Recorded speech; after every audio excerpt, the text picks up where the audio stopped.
So I don't think this is what you would call a long-awaited sequel. This is more like the sequel nobody knew they needed until they got it. Let's talk about Dr. Sleep. Directed by Mike Flanagan and starring Ewan McGregor, Rebecca Ferguson, Kylie Curran, and a few others. This movie takes up after the events of The Shining, where Dan Torrance is now an adult and he discovers a child that has the same abilities that he has. But there are a group of people who call themselves the True Knot who make it their mission to hunt down these children and feed off of them so that they can remain immortal. Let's talk about Dr. Sleep. And I don't think I gave away anything there, guys, because this is basically the synopsis you'll find for this movie anywhere you check online. But let me give you a little history into my love of Stephen King and where it started. When I was a kid, my mom had this tradition. Every Easter holiday, she'd buy me a book, and every summer holiday, she would buy me a board game. And one of those holidays, Easter holidays, she came home with this. And it was my first Stephen King novel, and it was 3-in-1. And while I enjoyed every single one of these, The Shining was the one that I could not put down. I literally did not sleep until I finished this book. Sleep wasn't a big deal for me back then, but I absolutely fell in love with this. And that's where I fell in love with Stephen King. And when I heard about the movie, like I said, I was a kid. I saw Stanley Kubrick's The Shining and I was so disappointed because for me it was nothing like the book. I was like, what is this? I was completely confused, and I'll be honest about that. I did not like it. And then I saw The Shining again years later. We won't say how many. But I was an adult and I really loved it. It was a masterpiece of a film and I could appreciate it because of that. So then, of course, Stephen King wrote Dr. Sleep. And I jumped on that immediately. I was like, what? Sequel to The Shining? This is awesome. And I really enjoyed that book as well. So what seemed to come out of nowhere was this movie. And I don't know, I didn't know they were going to make one. But as soon as I heard who was directing this film, I felt at ease because Mr. Mike Flanagan, in my opinion, him and Frank Darabont have given us some of the best adaptations, if not the best adaptations of Stephen King's work to the big screen.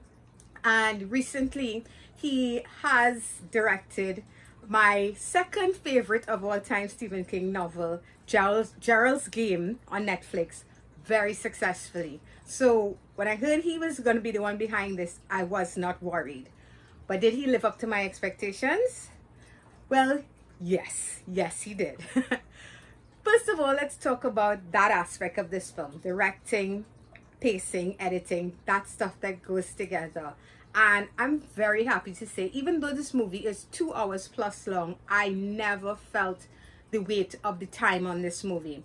The pacing of this movie is perfect. It's absolutely perfect. There's not a moment where it dragged at all for me, because the way the story unfolds, the way we get to spend time with these characters, all of them, from Abra to Dan to Rose the Hat and her people, it's done in a way that you want more time. You never feel like you are it's too much or it's lagging, it's dragging.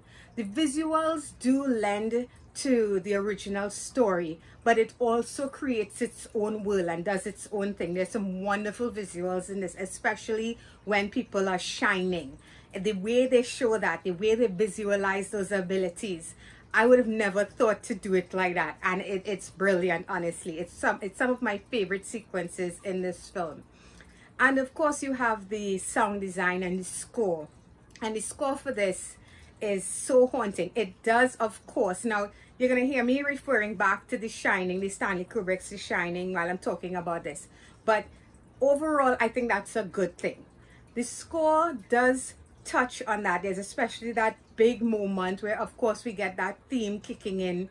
I like to call it the overlooked theme, and it's done in it has its own touches, but it's done in a way that you never feel like it's just fan service. It kicks in at the perfect time, and the way sound is used in this movie, it's very, very well. And usually in horror movies, you get a lot of loud, unnecessary noise that's just meant to jar you, and I hate that. I absolutely hate that. I'm not a fan of that kind of generic stuff. The story here as well, I am happy to say now, it's very rare, like I said. Sometimes you have someone adapt a book that you love, and you find that they leave out things that they should have put in, or they put in things that you don't want to see, or that you think they should leave out. Here, I felt like I got exactly what I needed from this. And the way this movie touches on The Shining that came before, like I said, it never feels like it's just for fan service. When that stuff happens, for me, it's not fan service, it's storytelling. It's a way to move the story forward and, of course, conclude that story. Because in a way, The Shining is a very open-ended story. The way it ends, it ends what happens at the Overlook, and with Jack Torrance, but then you have what happened to Dan and Wendy. I never felt like it was just for the sake of, oh, you like The Shining, right? You thought that movie was awesome. Here you go. Here's an elevator scene. Here's room 237. It never felt like that for me, at least.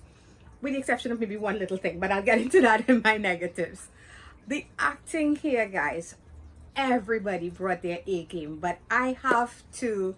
And Ewan McGregor is charming, and he's wonderful and sympathetic and funny and everything you would want this character to have been.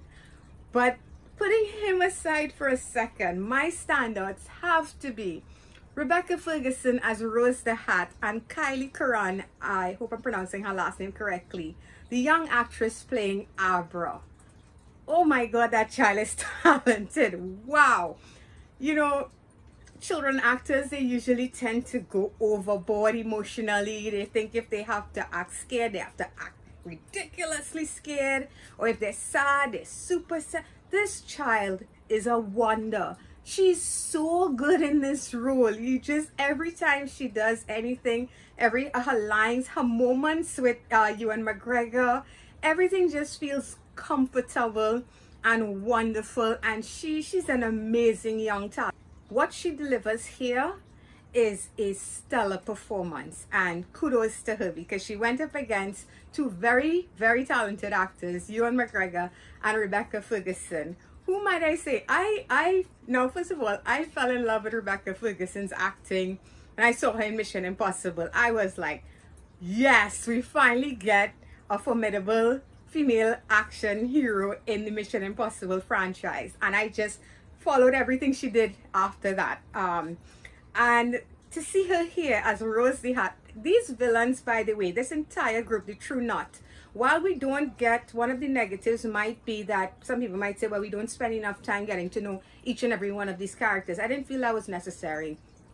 Zan McCullen, I'm probably murdering his last name, the gentleman who plays the Crow, Rose's boyfriend, he is also wonderful here. He's always had this kind of charismatic way about him when he plays a villain. I actually saw him in a television show called Midnight Texas, and he makes for a really good villain.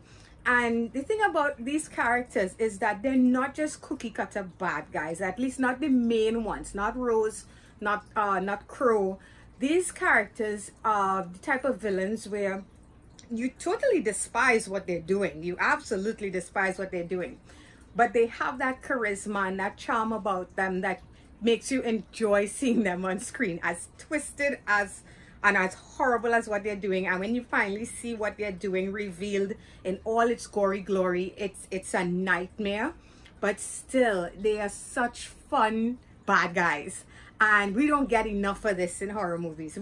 This is something that is so rare in the horror genre, to have villains that you actually want to see or you want to know more about. Huge props to them with what they did with this role, with their roles. So guys, as you can tell, I had a blast with this movie. Pacing, editing, sound, directing, acting, story. It all worked for me. And the only real negatives I had with this movie were maybe a couple of moments. One, there is a sequence that takes place later on in the movie, I'd say close to the third act, where Dan goes to protect Abra with a friend. And the way that sequence plays out, it's a little bit jarring because it's almost like an action sequence kicks in the middle of a horror film. I don't know, maybe I like I said, this movie is very respectful of its source material, but somehow when it's on screen, it just seemed a bit like the tonal shift was just a little bit, it jarred me just a bit, just a tiny bit. The whole movie is so damn good that I could actually let that go. And the other thing was, I did talk about fan service, and I did say that I didn't think this movie really was doing that, or at least as not in your face as a lot of other movies do it. But there was a moment for me that felt a little bit wah wah, and it was the famous blood elevator scene. I'll leave it at that. Everything else up to that worked really well for me. Something about that moment felt a bit tacked on. I just didn't like the flow of it in comparison with all the other stuff that they had showing. Everything else was just so smoothly folded in with the Dr. Sleep storyline. That moment to me felt like it was just there because it had to be there, because everybody loves The Shining. I don't know, I didn't like it. I didn't like it. But overall, guys, this was amazing. This is, for me, the best horror movie of 2019, and I really enjoyed Midsommar, but this for me this takes a cake. I'm giving this movie an 8.5 out of 10. Dr. Sleep is an excellent film, and I almost feel like even if you've never seen The Shining, even if you're not familiar with The Shining, you could still watch this movie and follow the story and understand everything that's going on. And that speaks to how well this story is written, and how well it's directed and acted. And that's it, guys. I didn't want to go into too much detail. I could talk about this movie all day, to be honest, but I would start getting into spoiler territory. So I definitely want to see this again. And if you guys have seen it, let me know what you thought about it. Are you a fan of The Shining movie, or do you prefer the book over the movie, or do you appreciate both like I do? And if so, what do you think of this sequel? And if you guys like this video, please feel free to hit that thumbs up button. It's very much appreciated. For anybody new out there, if you want to subscribe to my channel, you can click on my face right over there. And that's gonna be it, guys. So the year is winding down. We've got a few big ones left, but until then, bye-bye. Guys, you know, I always try to wear a t-shirt that has something to do with the movie that I'm talking about. Like, I have like a ridiculous amount of these t-shirts, but it's just so weird. I love Stephen King, and the only Stephen King t-shirt I have is of Pennywise. So I was like, that's a little too on the nose kind of thing. So I came up with this is Stranger Things, of course, and I'm kind of like, you know what 11 does is kind of like Shining, you know. So here we go. All right, guys, for sure, bye bye.